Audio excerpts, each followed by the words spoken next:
இவ்வளவு நேரம் அழகான காலை பொழுதை பார்த்தீங்க. நெக்ஸ்ட்டு வந்து நம்ம சமைக்கிற வீடியோவை பார்க்கலாம்.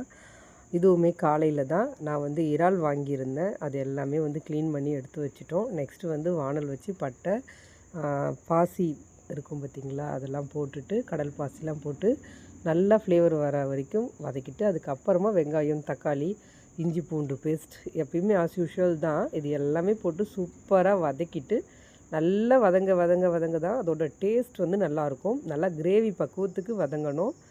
கொஞ்சம் லைட்டாக சிம்மில் வச்சு வதக்கலாம். ஏன்னா அப்போ தான் வந்து தீயாமல் கரெக்டாக கிரேவி பக்கத்துக்கு வரும்.